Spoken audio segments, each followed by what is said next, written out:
Sa isang tahimik na bayan na napapalibutan ng luntiang kabundukan, may isang malaking balete tree na nakatayo sa dulo ng kakahuyan. Kilala ang punong ito bilang tahanan ng isang engkantada. Si Diwatang Laya na tagapag-alaga ng kalikasan. Kasama niya sa balete ang kanyang matalik na kaibigan at tagapagbantay, isang dambuhalang sawa na pinangalan ng Lawin. Hindi karaniwang sawa si Lawin.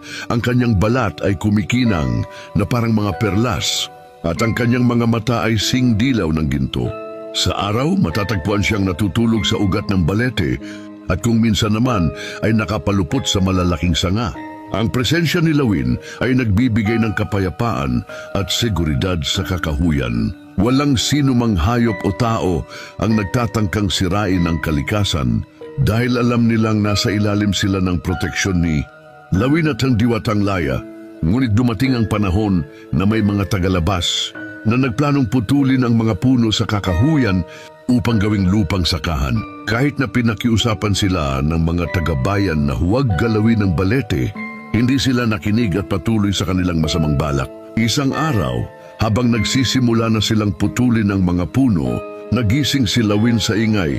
Sa galit, naglabas siya ng isang nakabibinging paghuni na umalingaw-ngaw sa buong kakahuyan. Bigla-bigla, gumuho ang lupa sa paanan ng mga tagalabas at lumabas si Lawin sa kanyang pinagtataguan.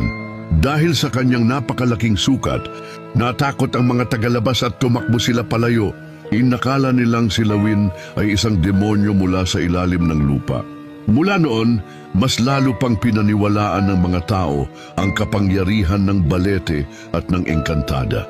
Naging sagisag si Lawin ng pagbabantay sa kalikasan at ang kanyang presensya ay nagsilbing paalala na may mga nilalang na nagtatanggol sa kagubatan.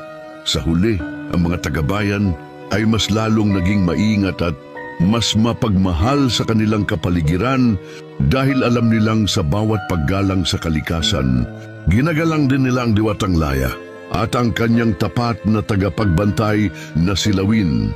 Ang kwentong ito ay nagpapakita ng mahalagang aral na kung paano pinoprotektahan ng mga engkanto ang kalikasan at ang mga hayop tulad ni Lawin ay nagsisilbing kanilang mga kamay at tagapagtanggol.